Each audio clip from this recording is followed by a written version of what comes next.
என்ன பத்து ராத்திரிக்கு பூரியா சப்பாத்தியா? இப்பயே மாவு பேய ஆரம்பிச்சிட்டீங்க என்ன?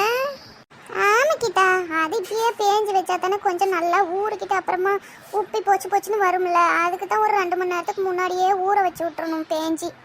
அது என்ன துணியா? ஊற வைக்கிறதுக்கு கொஞ்சம் சோப்பு தூள் போட்டு ஊற வைங்க.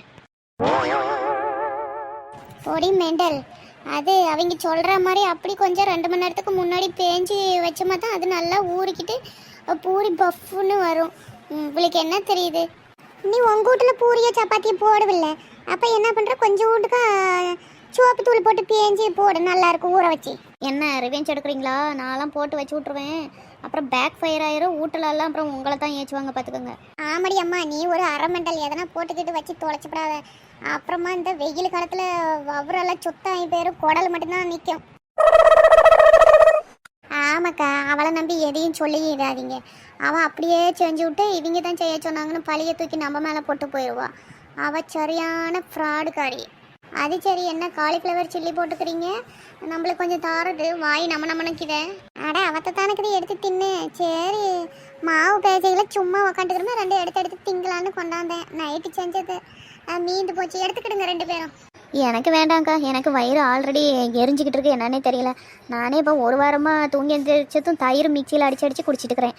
அந்த 4 மணிக்கே கொடுங்க, தின்னுட்டு நல்லா உடம்பை ஏற்றுட்டோம். வேண்டான்னப்போ நானே சாப்பிட்டுக்கிறேன். நல்லா மொறுமொறுன்னுக்குதே, சூப்பராக இருக்குதுக்கா. ஆமாம் கீதா, சாப்பிடு. ஏக்கா, ராத்திரிக்கா சப்பாத்தி போடுங்களா? எனக்கு ஒரு 7-8 போட்டு வைங்க ஏச்சா.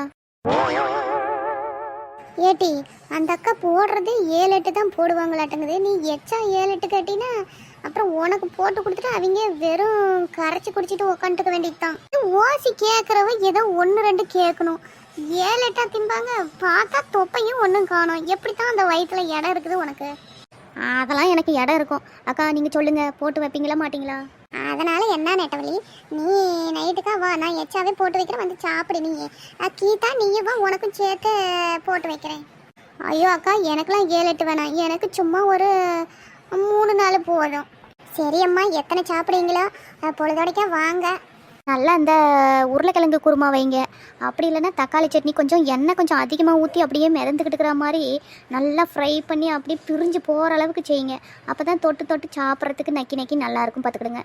ஆமாம் பார்த்தியா, என்ற பெரிய மவளுக்கும் அதான் பிடிக்கும். எங்கள் சின்னவ இருக்கிற அவள் உருளைக்கிழங்கு குருமாவே தான் வேணும்பா. அதுக்கேற்ற அந்த சப்பாத்தி பூரின்னு போடுறதில்ல, ஆளுக்கு ஒன்று தொட்டுக்க கேட்பாங்க. இவங்க அப்பா எனக்கு பச்சையாக இடங்கள எனக்கு சோறு தனியாக பொங்கி கொடுத்துரு அப்படிம்பாங்க. எத்தனை சங்கலம் தெரியுமா இதில்? அப்போ என்ன குழம்புக்கா வைப்பீங்க? ஏதோ அப்போ என்னத்த தோணுதோ ஈஸியாக எதையோ ஒன்று செஞ்சு விட வேண்டியதான் கீதா. அது சரி.